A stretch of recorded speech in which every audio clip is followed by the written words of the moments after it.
Hi everyone. Today we start the question tag. In the previous lecture we already discussed about the basic norms of the question tag. हमने question tag के norms के साथ साथ इसका एक point और clear किया था कि हमें असर्टिव सेंटेंसेस में इसे किस तरह से यूज करना है. But the most important part is, अगर ये इतना बेसिक कंसेप्ट है तो यूपीएससी इसे क्यों कंसीडर करता है. यहां तक की क्वेश्चनिंग मैंने आपसे की थी अपने प्रीवियस लेक्चर में, एंड अभी जो है हम डिस्कस करेंगे और इसी क्वेश्चन का जवाब देंगे कि यूपीएससी इसे क्यों कंसीडर कर रहा है. देखिए डियर स्टूडेंट, जो फर्स्ट टाइम लेक्चर देख रहे हैं वो एक बार थोड़ा सा प्रीवियस लेक्चर से गो थ्रू हो जाए, अगर वो क्वेश्चन टैग के बारे में नहीं जानते हैं तो. क्यों? क्योंकि ये एनसीईआरटी के सिलेबस में कहीं भी मेंशन नहीं होता है. बट अगर आप ऑलरेडी इसके बारे में जानते हैं तो थोड़ा सा एक बार फ्लैशबैक में चले जाइए और क्वेश्चन टैग क्या होता है अपने दिमाग में थोड़ा सा उसे रिमाइंड कर लीजिए. हमने प्रीवियस लेक्चर में बताया आपको कि क्वेश्चन टैग जो है वो आपका सेंटेंस कंफर्मेशन है, कि आपकी जो स्टेटमेंट है वो कंफर्म की जा रही है with the help of question tag कि इज इट राइट और रॉन्ग. क्लियर? तो हमने कहा यूपीएससी अगर इतना बेसिक है तो यूपीएससी क्यों कंसीडर कर रहा है, क्योंकि हमारे पास सेंटेंस होता है इंपैरेटिव, और इंपैरेटिव सेंटेंसेस में ये काफी कंफ्यूजिंग हो जाता है. दूसरा, हमारे पास इनडेफिनेट प्रोनाउंस हो जाते हैं. इनडेफिनेट प्रोनाउंस की जब हम बात करते हैं तो वहां पर भी ये अपनी वैल्यू जो है वो क्रिएट कर देता है. कैसे? देखिए, हम कहें इंपैरेटिव सेंटेंसेस में ऐसा क्या हो जाता है. हमने कहा जनरली जब हम क्वेश्चन टैग को क्रिएट करते हैं तो हमें क्या चाहिए, हमें चाहिए कि हेल्पिंग वर्ब प्लस हमारे पास क्या होना चाहिए, नॉमिनेटिव प्रोनाउन होना चाहिए. बट जब हम बात करते हैं किसकी, हम इंपैरेटिव सेंटेंसेस की, फर्स्ट ऑफ ऑल यहां पर हमारा इंपैरेटिव सेंटेंस सब्जेक्ट कंसीडर नहीं करता है. तो सब्जेक्ट कंसीडर नहीं कर रहा है तो वहां पर हम क्या कहें, हमारे पास प्रोनाउन नहीं है. तो हम किस प्रोनाउन को इंपैरेटिव सेंटेंस में सब्जेक्ट बनाएं. क्लियर? सेकंड, हमारे पास हेल्पिंग वर्ब, वर्ब है बट हेल्पिंग वर्ब नहीं है, तो वहां पर हम टेंस का रूल के अकॉर्डिंग हमारी हेल्पिंग वर्ब यूज नहीं कर सकते. जो हमारे पास 24 एनामोलिस वर्ब थी उनमें से कौन सी वर्ब को हम इंपैरेटिव सेंटेंस में यूज करें, ये स्टूडेंट्स के लिए क्या हो जाती है, प्रॉब्लम क्रिएट हो जाती है.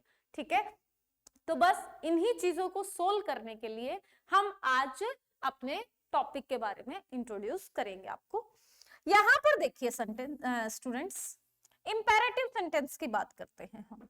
इंपैरेटिव सेंटेंस को क्वेश्चन टैग में, जब जो बच्चे इंपैरेटिव सेंटेंस के बारे में नहीं जानते उनको बता दूं मैं कि इंपैरेटिव सेंटेंस होता क्या है, स्टार्ट विद वर्ब. जो भी आपका सेंटेंस वर्ब से स्टार्ट होता है वो क्या कहलाता है, आपका इंपैरेटिव सेंटेंस कहलाता है. ठीक है भाई, यहां पर वर्ब से सेंटेंस स्टार्ट हुआ, for example shut the door. यहां पर हमारे पास क्या हुआ, शट वर्ब हुई आपके पास, तो ये क्या हुआ आपके पास, इंपैरेटिव सेंटेंस हो गया आपका. ठीक है, अब हम कहते हैं कि क्वेश्चन टैग में हम यहां पर क्या हेल्पिंग वर्ब लगाएं. तो जब भी आप क्वेश्चन टैग में इंपैरेटिव सेंटेंस को सोल्व कर रहे हैं तो आपको किन पॉइंट्स को ध्यान रखना है. देखिए, आपको जिन पॉइंट्स को ध्यान रखना है वो ये है कि हेल्पिंग वर्ब जो आप यूज करेंगे, हेल्पिंग वर्ब जो यूज करेंगे वो होगी आपकी विल या वॉन्ट. ठीक है, उसके बाद जो आप नॉमिनेटिव प्रोनाउन यूज करेंगे, नॉमिनेटिव प्रोनाउन जो होगा वो होगा आपका यू. ठीक है भाई, अब हम कहें कि हमारे पास क्या होगा, क्या इतना इनफ है, अगर इतना इनफ है तो ये भी कोई डिफिकल्ट नहीं हुआ. लेकिन अभी बताएंगे कि is it not enough for UPSC exam. UPSC exam के लिए या बैंकिंग के एग्जाम के लिए, हम कहें सीजीएल के एग्जाम के लिए ये इनफ नहीं है. ठीक है, हम कहें यहां पर for example shut the door. आपके पास जब भी इंपेरेटिव सेंटेंस में सिंपल इंपेरेटिव सेंटेंस होगा, क्या होगा, सिंपल इंपेरेटिव सेंटेंस होगा, तो उसमें हम क्या करें, हमें बताया गया है कि जब भी आपका क्वेश्चन टैग मेकिंग होगा तब या तो स्टेटमेंट अगर पॉजिटिव है तो क्वेश्चन टैग नेगेटिव बनेगा, और क्वेश्चन टैग अगर स्टेटमेंट नेगेटिव है तो क्वेश्चन टैग पॉजिटिव बनेगा।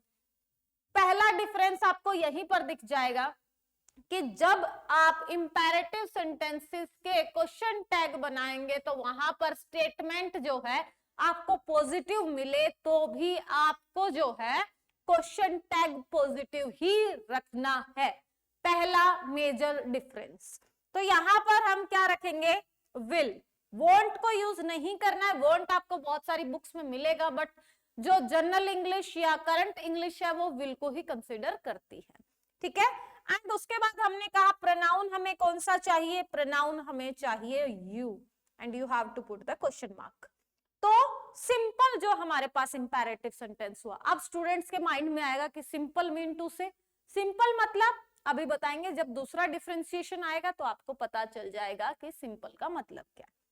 शट द डोर आया, ठीक है, एंड यहां पर हमने विल यू लिख दिया, मतलब हमारे पास हेल्पिंग वर्ब कौन सी यूज होगी, विल यूज होगी, एंड हमारे पास प्रोनाउन कौन सा यूज करना है, हमें यू को यूज करना है। क्लियर? कैसे, जैसे आप वॉइस चेंज करते हो, you are ordered, you are requested, ठीक है। तो हम सेकंड पर्सन से जब भी बात करते हैं, इंपेरेटिव क्या, स्टार्ट विद वर्ब, आप किसी से कन्वर्सेशन कर रहे हैं। शट द डोर आपने किसको बोला, जो आपके सामने है, मतलब फर्स्ट पर्सन तो स्पीकर हो गया, सेकंड पर्सन जिससे वो बात कर रहा है, तो यू जो होता है वो क्या होता है, सेकंड पर्सन। आप उसी को ऑर्डर दोगे, उसी को एडवाइस दोगे, उसी को सजेशन दोगे, इसलिए हमेशा इंपेरेटिव सेंटेंस में आपका जो सब्जेक्ट होगा वो यू को कंसीडर किया जाता है, और हेल्पिंग वर्ब हमारी यहाँ पर क्या रहेगी, विल ही रहेगी। तो जो स्टूडेंट्स इतने सारे तामझाम को देखकर पजल हो गए, ओवरऑल कंक्लूजन क्या निकला हमारे पास, ओवरऑल कंक्लूजन ये निकला, इंपेरेटिव सेंटेंस वो होते हैं जो वर्ब से स्टार्ट होते हैं, और सिंपल इंपेरेटिव सेंटेंसेस में हमें क्वेश्चन टैग में विल और यू लिखना है, ठीक है, चाहे आगे हमारे पास नोट हो या ना हो। क्लियर? चलो भाई शाबाश, जिस जिसको पसंद आया वो जल्दी से लाइक कीजिएगा वीडियो को, एंड शेयर करना मत भूलना, और कितनी परसेंट समझ आ रहा है ये भी जरूर बताइएगा। चलिए भाई, नेक्स्ट आता है, अभी जो कंफ्यूजन थी कि सिंपल इंपेरेटिव क्या, उसका अल्टरनेट निकालते हैं। देखो, सिंपल इंपेरेटिव के बाद जब आपके पास इंपेरेटिव में आ जाए क्या, रिब्यूकिंग सेंस, क्या आ जाए भाई, रिब्यूकिंग सेंस, मतलब आप किसी को डरा रहे हैं, धमका रहे हैं, गुस्सा कर रहे हैं, तो वो क्या हो गया, आपका सेकंड टाइप हो गया, ठीक है। यहां पर हमें क्या करना, जब हमारे पास रिब्यूकिंग सेंस आ जाए तब हमें कौन से रूल को फॉलो करना है, तो वहां पर आपको यूज करना है कांट यू। हमारे पास क्या, हमारे पास तब हमें किस में यूज करेंगे, नेगेटिव में। विल को तो हम पॉजिटिव में यूज कर रहे थे, यहां पर हम क्या यूज करेंगे, नेगेटिव में, और सिर्फ कांट को ही यूज करेंगे, ठीक है। एंड हमारे पास जो प्रोनाउन केस होगा वो क्या रहेगा, यू ही रहेगा। फॉर एग्जाम्पल, अगर मैं कहूं शट योर माउथ,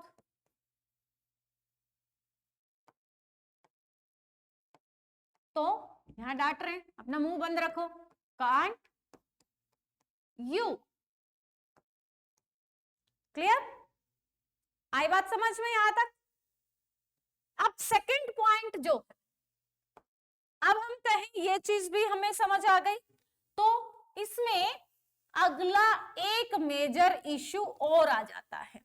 अगला एक मेजर इशू क्या आ जाता है यहां पर, अगर आपका सेंटेंस स्टार्ट होता है imperative, if imperative sentence, if imperative sentence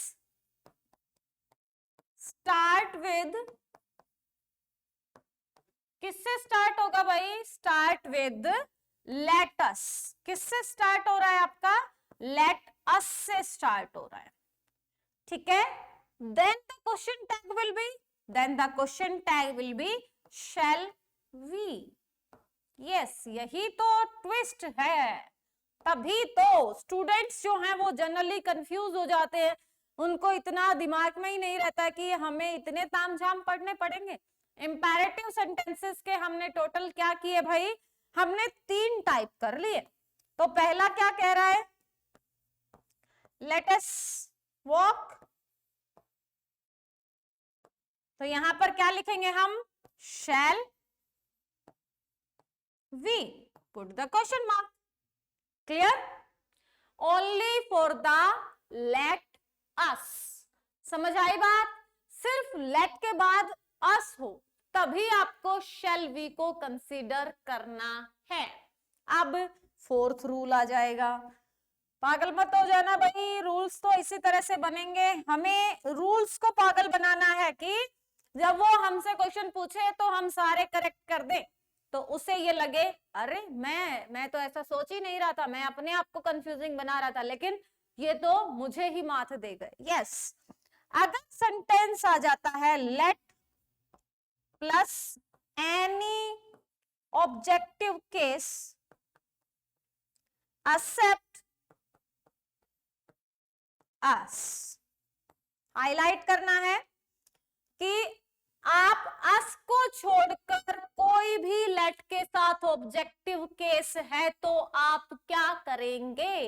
क्या करेंगे? देखो भाई, लेट के साथ एनी ऑब्जेक्टिव केस है आपका, तो वहां पर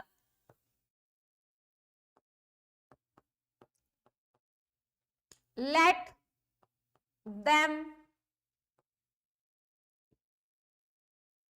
गो। तो यहां पर आपको अगेन विल को कंसीडर करना है, विल, बट यहां पर यू को यूज ना करके उसके बाद जो प्रोनाउन केस दे रखा है आप उसी का नॉमिनेटिव केस यूज करेंगे, ठीक है। विल दे, ठीक है। समझ आई बातें? तो हमारे पास imperative sentences start with verb. First concept ये किया हमने कहा सिंपल इंपैरेटिव होगा तो हम विल यू क्वेश्चन टैग में रखेंगे स्टेटमेंट, वेदर द पॉजिटिव और द नेगेटिव, ठीक है। वो चाहे आपकी पॉजिटिव में हो नेगेटिव में हो, हमें उससे कोई मतलब नहीं है। सेकंड हमने कहा कि अगर हमारा रिब्यूकिंग सेंस दे रहा है तो हम वहां पर क्वेश्चन टैग क्या रखेंगे? हम वहां पर अपना क्वेश्चन टैग रखेंगे क्या? कांट यू, ठीक है। आप कांट यू को यूज करेंगे। थर्ड हमारे पास आया कि अगर हमारा इंपैरेटिव सेंटेंस लेट अस से स्टार्ट हो रहा है तो हम वहां पर क्वेश्चन टैग क्या बनाएंगे? Shall we. शैंट नहीं बनाना, नेगेटिव नहीं बनाना है, शैल वी पॉजिटिव ही रखेंगे। बट अगर हमारे पास लेट के साथ क्या आ रहा है? लेट के साथ हमारे पास आ रहा है मी, देम, यू, कुछ भी आ रहा है, तो हम अगेन हेल्पिंग वर्ब क्या यूज करेंगे? विल को यूज करेंगे।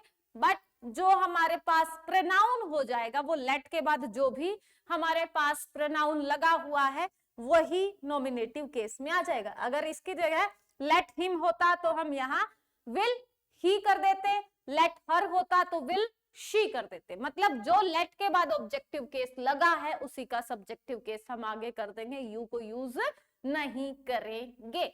लेकिन अस वाले में हमें शेल को यूज करना है। मतलब डिफरेंशिएशन शेल और विल का है, आगे तो जो लेट के बाद केस लगा है वही यूज करेंगे। क्लियर हुआ? अगर डाउट है तो चलो एक क्विक फास्ट हम जो है वो क्या कर लेते हैं, इनकी प्रैक्टिस कर लेते हैं। अगर मैं लिख दूं यहां पर लेट हिम वर्क टुगेदर, ठीक है भाई, लिख लिया। उसके बाद हम करें यहां पर,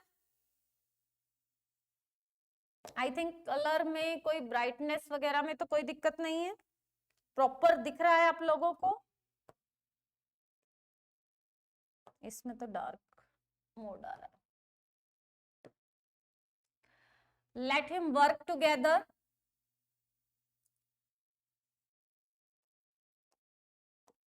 open the book,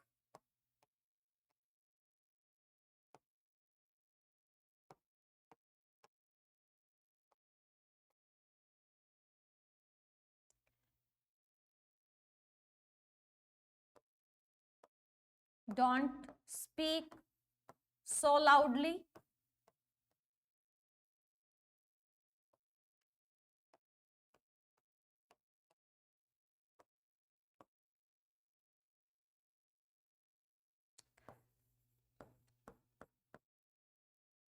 let us attend the party,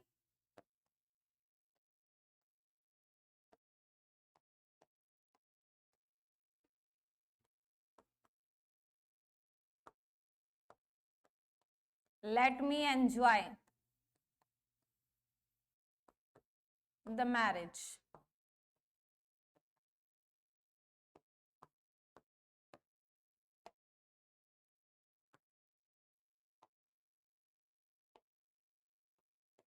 देखिए भाई, हमारे पास यहाँ पर जो अभी हमने रूल्स किए थे, हमने कहा लेट के बाद अस को छोड़कर कोई भी ऑब्जेक्टिव केस आता है तो हम क्या यूज करते हैं, हम यूज करते हैं हेल्पिंग वर्ब में विल को। ठीक है भाई, और आगे प्रोनाउन जो है वो जो भी उसके बाद ऑब्जेक्टिव केस दे रखा है उसका क्या करेंगे, सब्जेक्टिव केस यूज कर देंगे। तो विल ही राइट हो गया। नेक्स्ट देखिए, ओपन द बुक नॉर्मल है यहां पर, तो हम अगेन विल एंड विल के बाद यू। हमारे पास यहां पर कोई भी ऑलरेडी हमारे पास गिवन क्या नहीं है, प्रोनाउन केस नहीं है, तो हम अपने बिहाफ पर क्या कंसीडर करेंगे, हम यू को कंसीडर करेंगे। नेक्स्ट देखिए, डोंट स्पीक सो लाउड। अब यहां पर वो क्या दे रहे हैं आपको, रिब्यूकिंग। ठीक है, वो कह रहे इतना तेज बोलने की जरूरत नहीं है, डांटा जा रहा है आपको। तो जब भी डांट पड़ती है तो अब वहां पर नोट है, वहां पर नोट है नहीं है हमें कोई मतलब नहीं है, कांट यू। ठीक है, तो हम क्यों डोंट स्पीक सो लाउड, इतना तेज मत बोलो, तो हम उसको ये नहीं पूछ सकते कैन यू, क्या तुम बोल सकते हो क्या, नहीं, कांट यू तुम नहीं बोल सकते हो।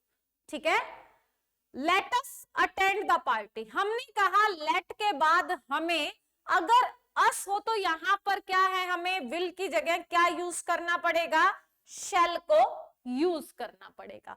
एंड अस को हम उसके सब्जेक्टिव केस में बदल देंगे, क्या लगा देंगे भाई, शैल वी लगा देंगे। फिर हमने कहा लेट के बाद अस को छोड़कर कोई भी केस है तो हम क्या यूज करेंगे, विल, और मी का क्या बन जाएगा, आई बन जाएगा। बताइए क्या प्रॉब्लम थी इसमें। हमें इसी तरह से वो डायरेक्ट क्वेश्चन पूछेगा, बट स्टूडेंट्स जनरली विल में, शेल में, पॉजिटिव में, नेगेटिव में कंफ्यूज हो जाते हैं। एक ही सिंपल सी कहानी है बेटा, आपको सारी जगह विल यूज करना है, ओनली एक्सेप्ट टू केसेस। किन में, आपको एक तो लेटस वाले में शेल यूज करना है एंड रिब्यूकिंग सेंस में कांट यूज करना है। ठीक है, सारी जगह जो है आपको विल यूज करना है। लेट के बाद अस को छोड़कर कोई भी केस आया है तो आप विल यूज करेंगे, प्रोनाउन यूज करेंगे जो लेट के बाद जो भी केस है उसका। अगर लेट के साथ अस है तो हम यूज करेंगे शेल वी। क्लियर। उसके बाद हम क्या कह रहे हैं कि अगर रिब्यूकिंग सेंस आता है तो हम विल या शेल को यूज नहीं करेंगे, हम यूज करेंगे कांट। और जब हमारे पास विदाउट लेट वाले आते हैं, जहां हमारे पास हमारा अपना नॉमिनेटिव या ऑब्जेक्टिव केस नहीं है, तो हम यू ही यूज करेंगे। क्लियर हो गया। अगर फिर भी डाउट है तो please write down in the comment box कि अगर हमें अभी भी समझ नहीं आ रहा।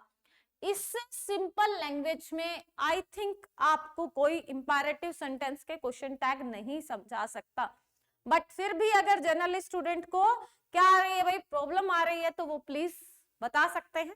ठीक है, इससे नेक्स्ट जो हमारा पॉइंट है, वो हमारा पॉइंट किससे रिलेटेड बनता है, वो हमारा पॉइंट बनता है इनफिनिटिव, इनडेफिनेट, सॉरी, इनडेफिनेट हमारे पास क्या बन जाते हैं, इनडेफिनेट हमारे पास प्रोनाउन होते हैं, ठीक है। इनडेफिनेट प्रोनाउन में हमारे पास कुछ वर्ड होते हैं, बहुत इंपॉर्टेंट है। अगर आप एनडीए देना चाहते हैं तो यहां से क्वेश्चन आप देखेंगे ही देखेंगे, अगर क्वेश्चन टैग से रिलेटेड आपको एरर मिलता है तो। अगर आपके पास वर्ड है लिटिल, अगर आपके पास वर्ड आया है फ्यू, अगर आपके पास वर्ड आया है हार्डली, अगर आपके पास वर्ड आया है सैक्रेसली, अगर आपके पास वर्ड आया है सेल्डम, अगर आपके सेंटेंसेस में ये वर्ड हैं, ठीक है, अगर ये आपके सेंटेंसेस में वर्ड हैं तो आपका क्वेश्चन टैग हमेशा, क्वेश्चन टैग जो है वो हमेशा पॉजिटिव सेंस में बनेगा, ठीक है, पॉजिटिव सेंस को कंसीडर करेगा। ये चीजें आपको ध्यान रखनी है, ठीक है, क्योंकि यहां पर जो लिटिल वर्ड है, लिटिल हमारे पास क्या है, तीन एडजेक्टिव होते हैं, little, a little, the little. Little mean nothing, ठीक है, few, a few, the few, तो फ्यू मीन्स भी क्या है, नो वन। तो यहां पर हमारे पास little and few negative sense रखते हैं, हार्डली मुश्किल से, सैक्रेसली ना के बराबर, एंड सेल्डम कभी कभार। तो ये वर्ड अपने आप में नेगेटिव है, तो विदाउट नो इनका मीनिंग ही नेगेटिव है। तो जब ये नेगेटिव सेंस रखते हैं तो क्वेश्चन टैग हमारे पास क्या होगा, पॉजिटिव ही रहेगा। फॉर एग्जाम्पल अगर हम यहां करें, ही हार्डली कम्स हियर, तो यहां पर हमसे क्वेश्चन टैग कम्स वर्ब की फर्स्ट फॉर्म है, तो हम क्या बनाएंगे, डू, डज, ठीक है। तो ही के साथ हम क्या यूज करेंगे, डज को यूज करेंगे, तो हमने लिख दिया यहां डजंट ना यूज करके हम डज ही लिखेंगे। आप जनरली स्टूडेंट जो इन वर्ड्स के बारे में नहीं फैमिलियर है, या उन्होंने क्वेश्चन टैग को बहुत लाइटली लिया है, या क्वेश्चन टैग के बारे में जानते ही नहीं है, तो वो यहाँ पर अपने मार्क्स को खो देंगे। क्यों, क्योंकि उनके अकॉर्डिंग तो यहाँ पर नोट जो है वो नहीं है, और अगर नोट नहीं है तो वो आगे एरर में अगर क्वेश्चन आता है तो वो डज वाले पार्ट में क्या कर देंगे, एरर कर देंगे, क्योंकि उन्हें लगेगा कि यहाँ पर नोट नहीं है तो हमें उधर नोट को कंसीडर करना है। सेम इंपैरेटिव में कि उधर नोट नहीं है तो हमें जो है वहां पर नोट यूज करना चाहिए, लेकिन इंपैरेटिव में भी सेम हमने देखा कि हम इस रूल को ब्रेक करते हैं। तो ये चीजें हमें ध्यान रखनी पड़ेगी। इन सारे वर्ड्स के साथ जो है आप आगे क्वेश्चन टैग हमेशा पॉजिटिव सेंस में कंसीडर करोगे, ठीक है भाई, यहां तक का पॉइंट क्लियर हुआ, वेरी गुड। नेक्स्ट जो हमारे पास पॉइंट बनता है वो देखो, अब आता है हमारे पास, अगर आपके पास वन से सेंटेंस शुरू होता है, ठीक है, अगर इस पास सेंटेंस जो है वो किससे स्टार्ट हो रहा है, आपका समथिंग, एनीथिंग, एवरीथिंग,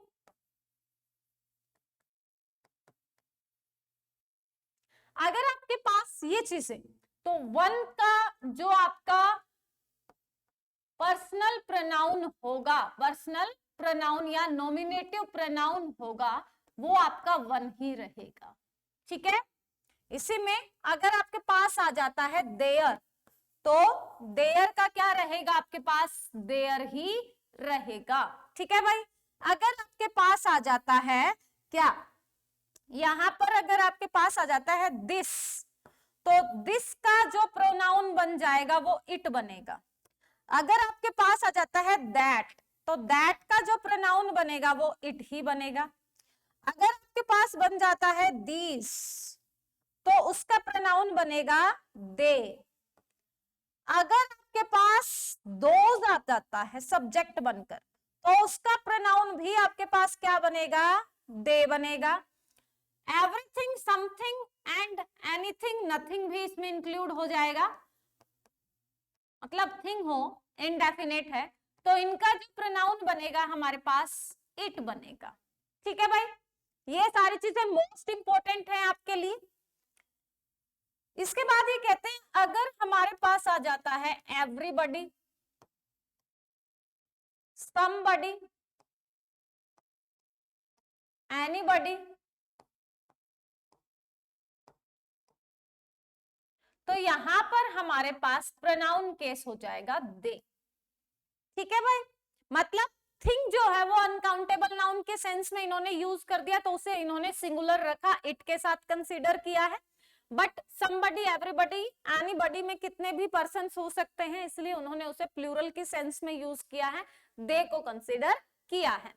देयर का देयर रहेगा, दिस दैट सिंगुलर है तो उन्होंने उसको क्या हो गया भाई, पर्सन के लिए ना यूज करके नॉन लिविंग ऑब्जेक्ट की तरह इन्होंने कंसीडर किया, इट को यूज कर दिया। और इट का प्लूरल क्या होता है आपका, दे होता है, तो दिस का प्लूरल दीज है तो दे बन गया, एंड दैट का प्लूरल दोज होता है तो यहां पर इन्होंने क्या यूज कर दिया, दे को यूज कर दिया। चलिए भाई, अगर फिर भी कोई प्रॉब्लम आ रही है तो प्लीज बताइएगा स्टूडेंट्स। देखिए यहाँ कुछ एग्जांपल्स के थ्रू मैं आपको समझाऊंगी, बहुत ही बेसिक सा कंसेप्ट, कोई डिफिकल्ट कंसेप्ट नहीं है। बट अगेन मैं एक ही बात को रिपीट करना चाहूंगी कि स्टूडेंट्स एनसीईआरटी में इसे नहीं पढ़ते हैं, इसलिए वो इससे फैमिलियर नहीं होते हैं, एंड अगर वो पढ़ते हैं तो ऊपर से सिर्फ उन्होंने क्या किया है, स्टेटमेंट पॉजिटिव है तो नेगेटिव, नेगेटिव है तो पॉजिटिव, सिर्फ इतना ही करते हैं। बट अगर बार बार कह रही हूं, अगर आप कॉम्पिटिटिव फील्ड की प्रिपरेशन कर रहे हैं तो बेसिक कंसेप्ट से आप कोई भी एग्जाम क्रैक नहीं कर सकते, आपको अपने सब्जेक्ट पर कमांड रखना जरूरी है, नेसेसरी है। ठीक है, तो यहां पर हम क्या करें, देखो अगर वो आपको कहे एवरीथिंग इज नाइस, तो हम यहां क्वेश्चन टैग क्या बनाएंगे, isn't it, इस था हमारे पास, तो हमने इसका क्या बना दिया भाई, देखिए इसका क्या बना दिया, और एवरीथिंग की जगह सब्जेक्ट में क्या लगा दिया, इट लगा दिया। ठीक है, same, this are not mine book, these are not mine, तो यहां पर आर है, आर दे। ठीक है, क्योंकि नोट लगा था उधर हमें पॉजिटिव रखना है, हमें तो सिर्फ ये रखना।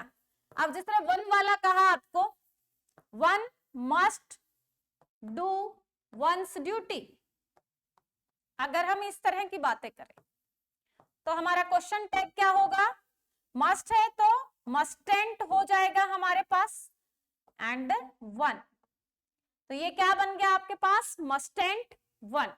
तो ये बेसिक सा कंसेप्ट है आपका, किससे रिलेटेड, क्वेश्चन टैग से रिलेटेड। क्वेश्चन टैग में अकॉर्डिंग टू मी इससे बाहर आपको रूल्स एंड रेगुलेशन देखने को नहीं मिलेंगे। कल हम इसके एरर की प्रैक्टिस करेंगे, एंड एनडीए में यहाँ से किस तरह के क्वेश्चंस आए हैं वो प्रैक्टिस करेंगे, और एक बहुत बढ़िया सा आपके लिए टॉपिक लेकर आऊंगी।